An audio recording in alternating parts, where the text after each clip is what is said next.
छगन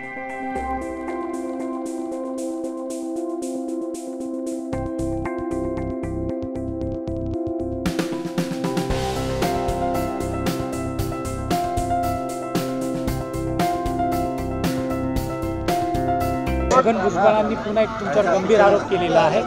काही जण आरक्षणाच्या मुद्द्यावर दादागिरी करताय, 200 गाड्या घेऊन फिरतायत आणि ते स्वतःला गरीब मराठी म्हणतात, असं म्हणून त्यांनी पुन्हा एकदा तुम्हाला डिवचलेलं। तो याकडे गाड्या नाहीत का?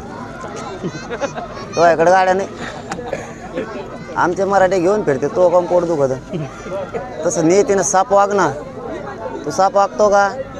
पोटात स्वार्थ घेऊन हिंडतो, पोटात स्वार्थ घेऊन हिंडतोय।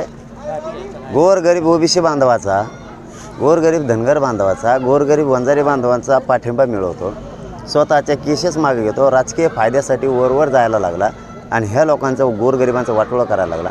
सामान्य मराठ्यात आणि सामान्य ओबीसी बांधवात भांडणं लावायला लागला। तुझ्या मागं कसं येईल कोण? तुझ्या मागं येईल कसं कोण? तुझ्या पोटातच जर चांगलं नाही तुझं सांग कोणी? आणि 200 फिरून नाही 400 फिरून तुला काय करायचं? तो याकडे गाडी येतो का मग आरक्षणात बाहेर? तू आमचे मराठी गाडीचा आणि आरक्षणाचा काय संबंध? शैक्षणिक आणि सामाजिकदृष्ट्या मागास असणाऱ्या समाजाला आरक्षण दिलं जातं, एवढं कळतं का तुला?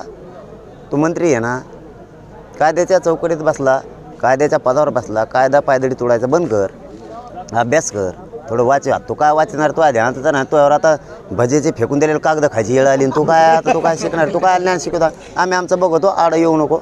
गोरगरिबांच्या मराठ्यांच्या पोरांना आरक्षण मिळणार आहे, कारण ते ओबीसीतून आहे, आमचा हक्काचं आहे। आमच्या नोंदी सापडल्या, विष घालायचा प्रयत्न करू नको। आणि विनाकारण सामान्य ओबीसी बांधवात आणि सामान्य मराठा बांधवात तू विनाकारण वाद लावायचा प्रयत्न करू नको, कारण आमचं एकमेकावरती खूप प्रेम आहे, ते तोडायचा तो प्रयत्न करू नको।